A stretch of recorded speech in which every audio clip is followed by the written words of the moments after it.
平和为了他在升华。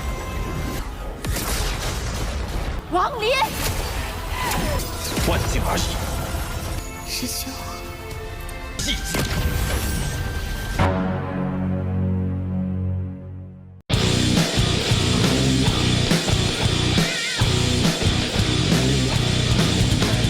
Halo guys, kembali lagi bersama Mimin di channel Naseries.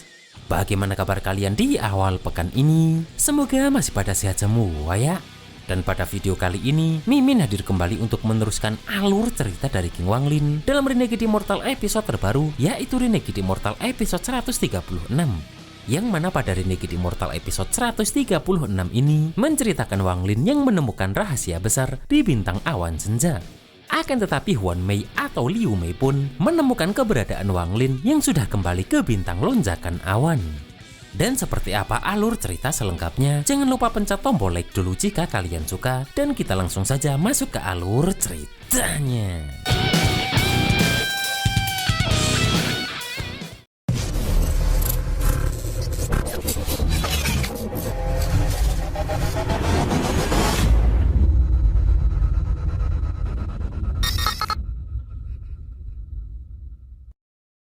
Di sini pun Wanglin kebingungan merasakan aura kematian di bintang awan senja bisa sepekat ini. Padahal tambang emas api adalah benda yang mengandung energi yang murni. Kemudian menggunakan 7 pedang dalu pun Wanglin memasuki bintang awan senja. Dan Wanglin semakin heran kenapa tidak ada sedikit pun jejak kehadiran manusia di sini. Padahal bintang awan senja bukanlah tempat terpencil di ujung semesta. Kemudian Wanglin sembunyi merasakan ada sesuatu yang bergerak. Dan ternyata itu adalah naga bernama Wang Yue di ranah Nirwana Scryer. Wanglin pun terkejut karena bagaimana mungkin ada Wang Yue di tempat ini. Dan Wanglin teringat jika di dalam ingatan Tusi, Wang Yue adalah parasit khas yang hidup di dalam tubuh klan Dewa Kuno. Yang mana dia bertahan hidup dengan menghisap darah Dewa Kuno. Serta Wang Yue ini tidak menimbulkan kerusakan bagi tubuh Dewa Kuno, bahkan bisa dikendalikan oleh Dewa Kuno sebagai pusaka. Akan tetapi begitu Dewa Kuno mati, maka sebagian besar Wang Yue ikut lenyap bersamanya dan hampir mustahil ada yang bisa bertahan. Serta karena Tusi telah lama meninggal, sehingga di tanah Dewa Kuno tak ada lagi jejak Wang Yue yang tersisa. Wanglin pun merasa jika jangan-jangan di dalam bintang awan senja ini tersimpan jasad Dewa Kuno. Namun jika memang begitu, kenapa para sosok besar domain bintang jaring surgawi membiarkannya begitu saja? Menyadari jika tempat ini sangat mencurigakan, Wanglin pun berniat untuk segera menemukan tambang emas api itu. 1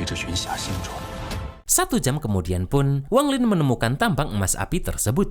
Melihat itu pun Culiku sangat senang karena merasa jika tambang ini milik mereka. Bahkan Culiku akan langsung menggali jika Wanglin memerintahkannya sekarang. Namun Wanglin pun langsung menutup mulut Culiku ini. Di sini Wanglin langsung membatalkan saat dirinya akan mengambil itu. Karena Wanglin merasa jika ada yang tidak beres, menyadari tambang emas api ini terlalu dangkal letaknya. Bahkan kultivator Esen dan manapun akan dapat dengan mudah menemukannya. Namun Wanglin heran kenapa harta seberharga ini tidak ada yang mengambil selama jutaan tahun. Bahkan jika ini adalah batu tambang yang terbentuk secara alami, seharusnya tidak semurni dan serapi ini.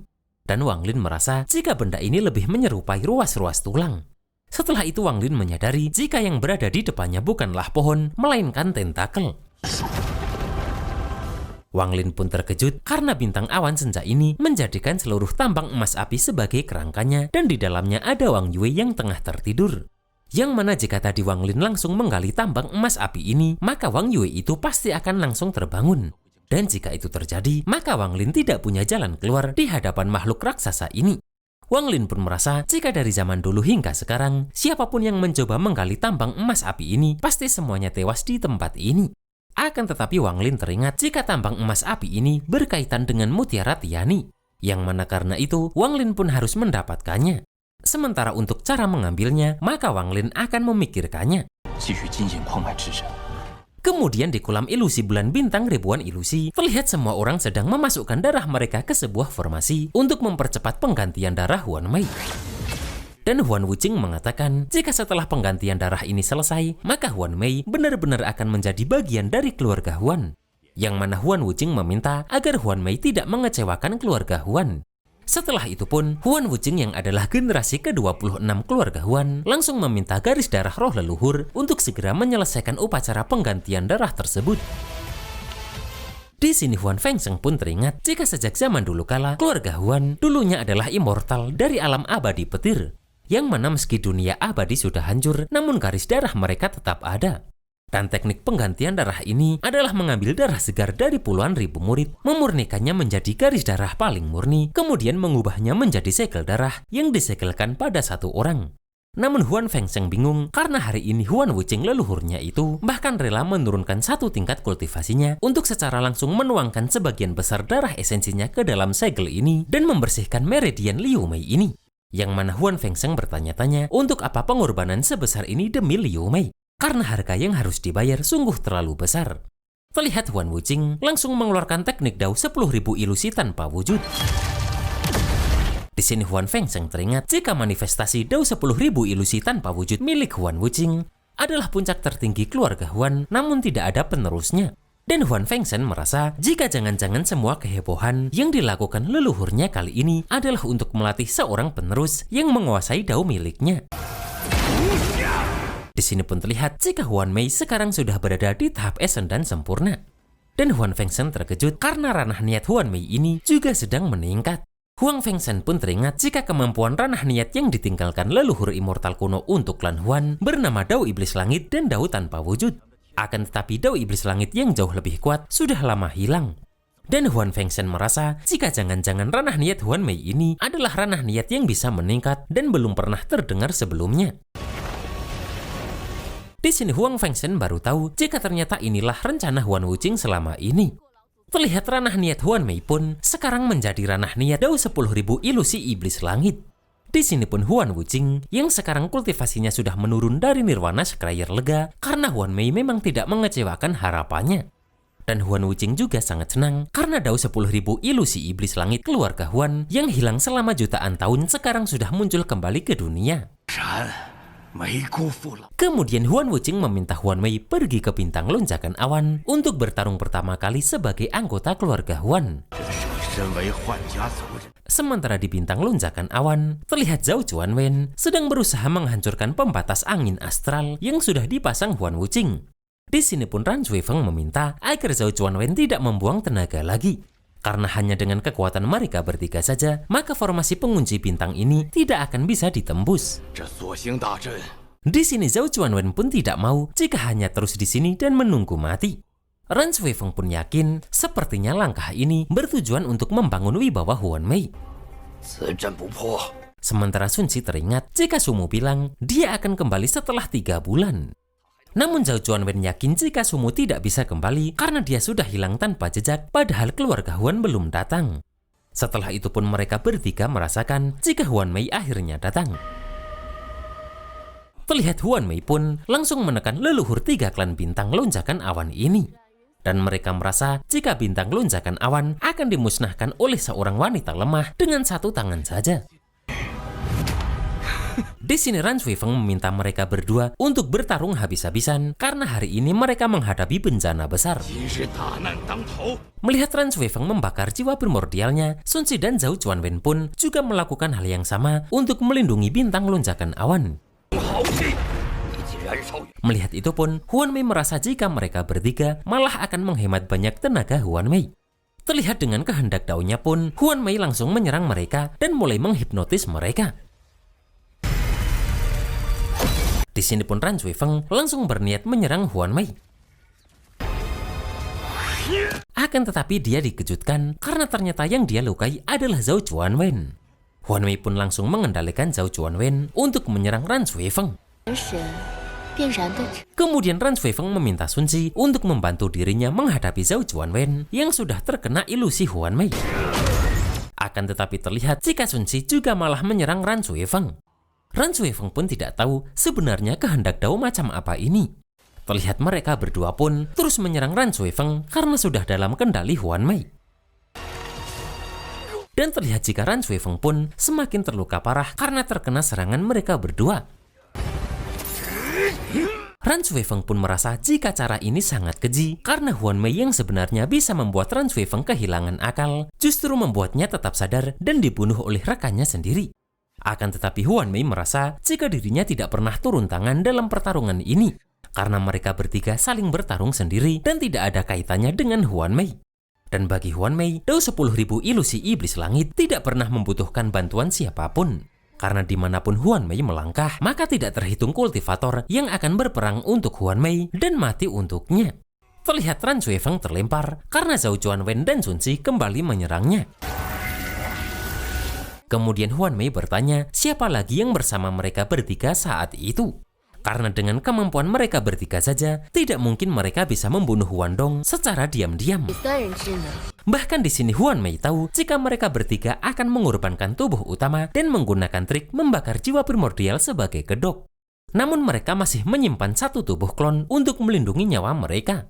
Di sini pun Ran Shuifeng akhirnya mengakui jika orang itu bernama Sumu, yang mana saat itu dialah yang membunuh Huan Dong. Namun sekarang dia sudah meninggalkan tempat ini. Dan Ran Shuifeng bisa membantu Huan Mei jika dia ingin mencari jejaknya. Akan tetapi Huan Mei pun langsung menghancurkan tubuh utama dari Ran Shuifeng ini. Dan Huan Mei akan menangani satu persatu karena siapapun yang sudah ternoda dengan darah keluarga Huan, maka tidak akan ada yang bisa kabur. Sementara Wang Lin pun teringat jika beberapa hari lalu saat dirinya pergi, bintang lonjakan awan belum memiliki larangan ini. Wang Lin pun mengakui jika formasi itu cukup rumit dan butuh waktu untuk menghancurkannya. Akan tetapi jika hanya menerobosnya, maka itu tidaklah sulit. Kemudian Wang Lin melihat jika di dataran es, Huan Mei sedang mengejar tubuh klon Sun Si yang berada di tahap akhir formasi inti.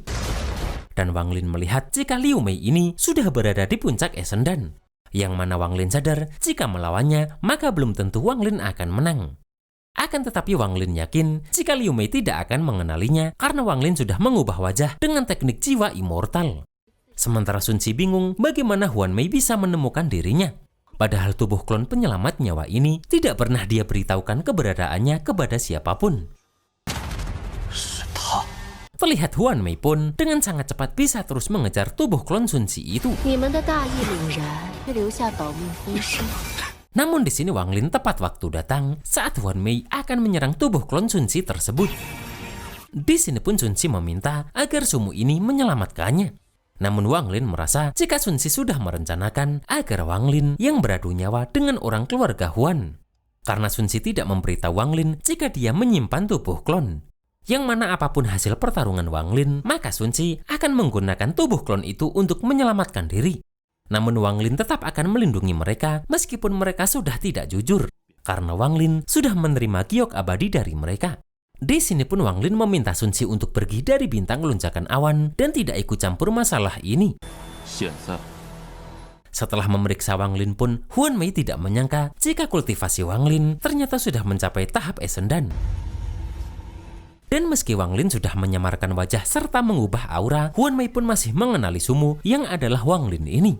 Namun Liu Mei tahu jika Wang Lin hanyalah tahap awal Essendan saja.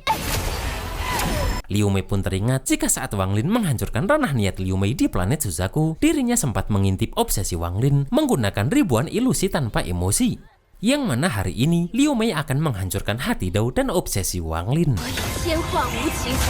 Kemudian menggunakan pedang-pedangnya, Liu Mei berniat menghabisi Wang Lin ini. Di sini pun terlihat jika mereka berdua pun melakukan pertarungan pedang. Bahkan terlihat jika domain dari ranah niat Liu Mei ini retak karena kekuatan pedang mereka. Kemudian Wang Lin menggunakan 7 pedang Daluo untuk menyerang Liu Mei ini.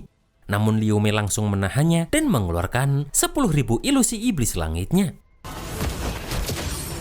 Di sini pun Wang Lin tidak tahu teknik macam apa ini. Dan Wang Lin mengakui meskipun diamati dengan kesadaran ilahi, namun orang yang muncul di depannya benar-benar seperti Hongdi. Di sini Wang Lin pun langsung mengeluarkan sungai alam bawahnya untuk menyerang sosok Hongdi ini, menyadari jika ini hanyalah ilusi. Kemudian Wang Lin juga menyerang ilusi yang memunculkan wajah Zhou. Setelah itu Wang Lin juga melihat wujud Duntian yang saat itu meminta Wang Lin mewarisi bendera jiwa utama di planet Suzaku. Kemudian Wang Lin pun juga diperlihatkan dengan sosok-sosok orang yang Wang Lin kenal di masa lalu. Dan yang terakhir, Wang Lin hanya bisa terdiam saat sosok Lim Wan muncul bersama ibu Wang Lin. Huan Mei pun mengatakan jika Dao 10.000 ilusi iblis langit bisa meminjam kenangan lawan untuk memancing api jiwa primordialnya membakar jiwa dan raganya, kemudian menunggu hingga pikiran goyah dan pasrah untuk dihabisi.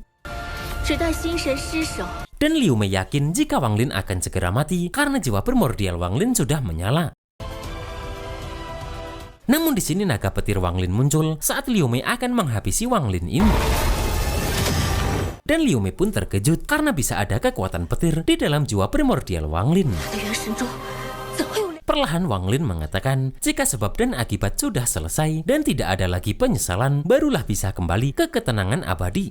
Namun jika sebab dan akibat belum selesai, meski berhadapan dengan kehendak langit sekalipun, maka harus tetap dilawan. Dan saat mencapai tahap Esendan, Wang Lin sudah memahami Dao ini, yang mana obsesi Wang Lin tidak mungkin dikuasai oleh ranah niat lemah milik Liu Mei itu. Dan meski kultivasi Liu Mei ditingkatkan secara paksa, akan tetapi ranah niatnya masih jauh tertinggal. Yang mana ranah niat Liu Mei ini tidak akan mampu menghancurkan hati Dao Wang Lin, serta tidak akan bisa membakar jiwa primordial Wang Lin. Dan itulah guys alur cerita Renegade Immortal episode 136 ini. Meskipun kultivasi Wang Lin tidak setinggi Huan Mei, tapi ternyata Wang Lin masih bisa menghancurkan ranah niat Huan Mei ini ya. Dan seperti apakah pertarungan lanjutan antara Wang Lin dan Liu Mei ini? Kita tunggu saja dalam Renegade Immortal episode 137. Akhir kata, selamat menjalani awal pekan yang indah ini, dan see you next episode.